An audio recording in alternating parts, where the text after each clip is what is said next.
اعوذ باللہ من الشیطان الرجیم، بسم اللہ الرحمن الرحیم۔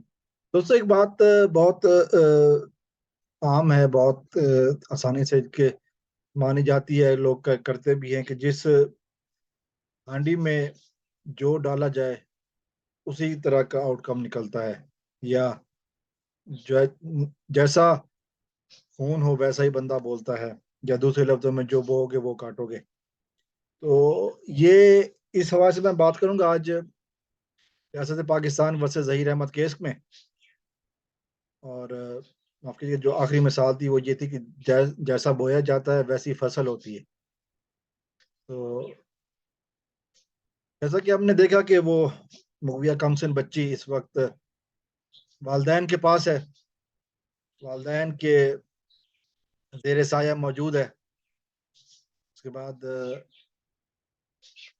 وہ بچی جو ہے نا وہ اس وقت اس حالت میں ہے کہ اس درندہ گینگ کے چنگل سے نکل چکی ہے، اس اغواکار گروہ کے چنگل سے نکل چکی ہے، اور اس وقت وہ نارمل لائف کی طرف اپنا سفر شروع کر چکی ہے۔ اور جیسا کہ میں نے شروع میں کہا،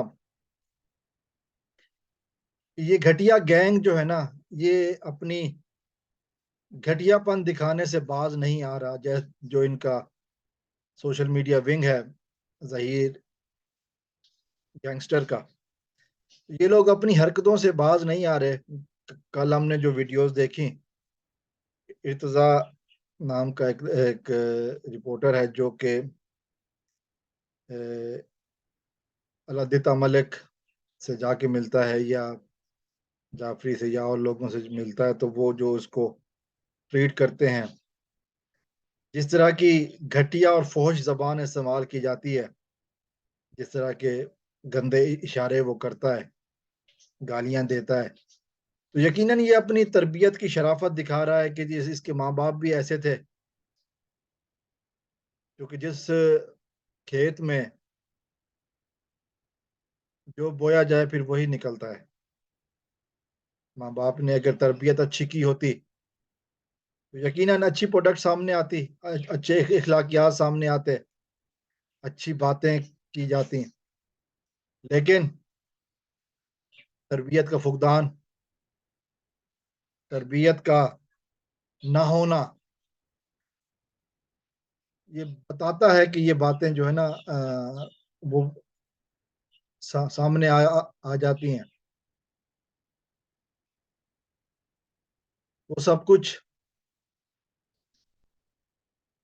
جو ایک مہذب انسان میں ہو سکتا ہے ان لوگوں کے ہاں کبھی نہیں ہے، لیکن وہ سب کچھ جو ایک نیچ، ایک گھٹیا انسان میں ہو سکتا ہے، وہ سب کچھ جو ذلیل اور بے روی کے شکار والدین اپنی اولاد کو سکھاتے ہیں، یقیناً وہ کل کی ویڈیو سے دکھ رہا تھا، کل کی ویڈیو سے سامنے آ رہا تھا کہ جس طرح کی وہ زبان استعمال کر رہے تھے۔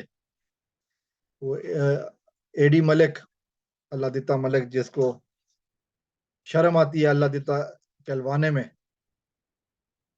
اور وہ بڑے فخر سے اپنے آپ کو اے ڈی ملک کہتا ہے۔ اس گھٹیا انسان کی جو آوازیں آپ نے سنی، جو ویڈیوز آپ نے دیکھی، کوئی مہذب انسان اس طرح کی باتیں نہیں کر سکتا، جس کی تربیت میں شرافت ہو نا، وہ اس طرح کی باتیں نہیں کر سکتا۔ جو حلال اور جائز کمائی سے تربیت جس کی ہوئی ہو، وہ ایسا نہیں کر سکتا۔ کوئی ایسا شخص جس نے زندگی میں حلال کھایا ہو، وہ اس طرح کی باتیں نہیں کر سکتا۔ یقیناً ان درندوں کے منہ کو حرام لگا ہوا ہے، یقیناً ان درندوں نے چند ٹکوں کی خاطر جو اس گروہ کے سہولت کار کی طرف سے ان کو ملے، چند یوٹیوب پر ویوز لینے کے لیے انہوں نے جو جھوٹ، مکر و فریب کا بازار گرم کیا، وہ یقیناً بہت ہی واضح ہے۔ تو یقیناً بہت ہی اچھے طریقے سے سامنے ہے.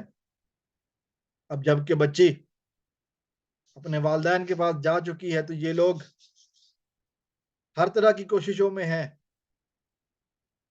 کہ کسی طرح بچی کو بدنام کریں، بچی کے والدین کے خلاف لوگوں کو بھڑکائیں تاکہ بچی ایک دفعہ پھر اس درندے کے پاس جانے کے لیے راہ ہموار ہو. یقیناً غلط فہمی ہے ان لوگوں کی.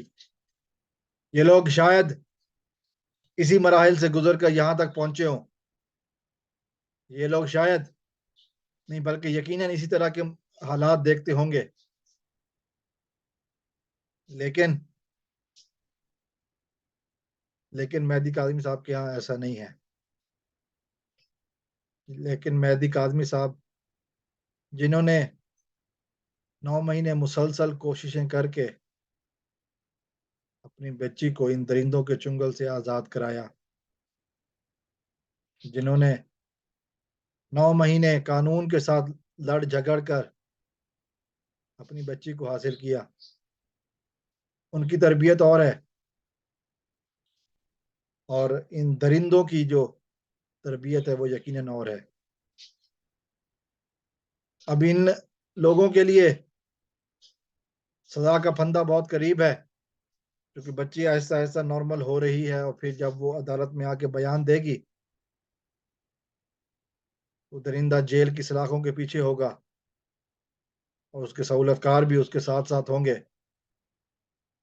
تو یقیناً یہ دنیا دیکھے گی کہ یہ کون حق پر تھا. اس طرح یہ جھوٹے لوگ رومیو جولیٹ کی کہانیاں سنا کر عوام کو بیوقوف بناتے رہے. سب سچ آ جائے گا. یہ رومیو جولیٹ کی نہیں، یہ ہیومن ٹریفکنگ کی سٹوریاں ہونی چاہیے تھیں. یہ رومیو جولیٹ کی نہیں، یہ اغوا کاری کی، بچوں کو سمگل کرنے کی کہانی ہے، جس میں یہ لوگ سہولت کار بنے رہے، یہ لوگ اپنا حصہ ڈالتے رہے تاکہ ان کو ملنے والے جو ڈالر اور چند ٹکے تھے وہ ان کو حلال کر سکیں.